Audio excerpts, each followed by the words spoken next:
would you buy this product? Or would you buy this product? Packaging makes or breaks a sale a lot of the times. Packaging is actually my favorite thing to design, and if you're new here, hi, my name is Maya. I'm a brand designer and packaging specialist based in the UK, and today we're talking all about packaging and how we can create it in a way that stands out on the shelf and of course brings a little bit of cash. So in this video, I'll show you the tips and tricks and what to look out for when you are looking to design a packaging design, or if you are looking to hire a designer for your next product launch so that your product grabs the attention and also you make the sale very easily compared to the competitors. I honestly cannot believe how many brands neglect to pay attention to their product packaging. For me, even as a consumer, packaging design is so important. It's so refreshing to see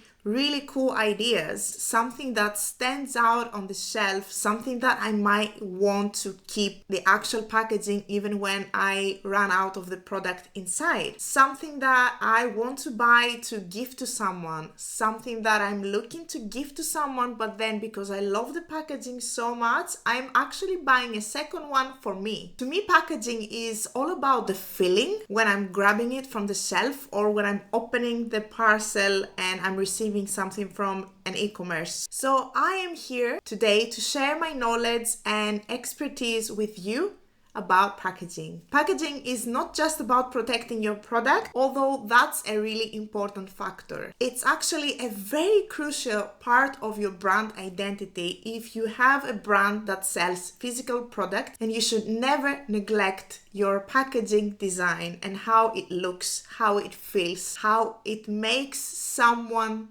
feel. So the first step is to understand your product and also your target audience. Not every product needs the same style of packaging, and not every target audience is attracted by the same thing. A lot of factors are the location of your audience, their age, their interests, and also their income. So make sure you understand what is your product and who your target audience is. And the packaging should reflect your values and also tell a story, apart from the fact that it needs to protect your product. Step 2 is to focus on the visual impact. And in this step, you definitely need to research your competitors to see what else is going to be next to your product on the shelf, because that way you will make sure that your product stands out from the competition and grabs the attention of your target audience. So you need to think about the colors that you're using, the typography, and that's why when you are designing a visual identity with a designer,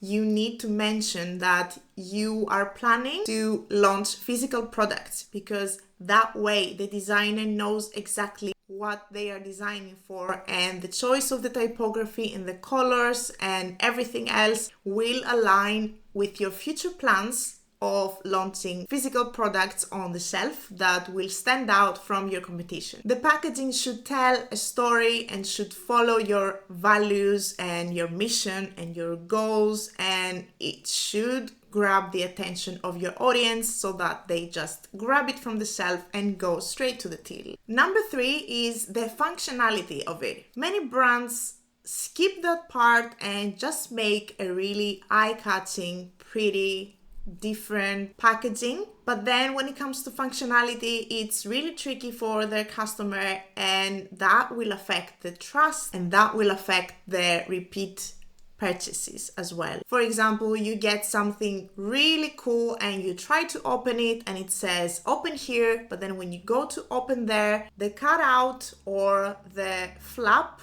or the sticker is not exactly aligned, and this is really frustrating because interaction with your audience and the product needs to be really quick, but also needs to be a positive experience.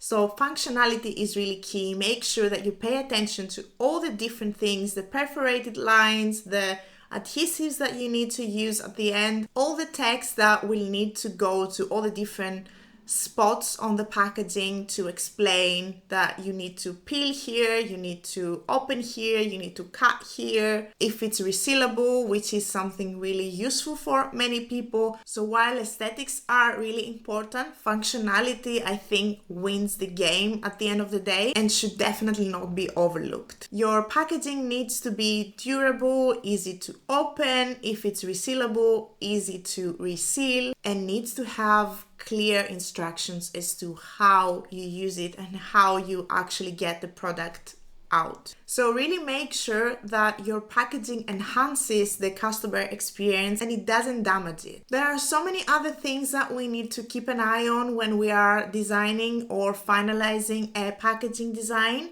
So if you have any questions, feel free to pop them down below in the comments and I will make sure to answer or film a different and more extensive video about it. If you found this video useful, make sure to give it a thumbs up and subscribe to the channel. It will help me a lot with the YouTube algorithm and I will see you in the next video.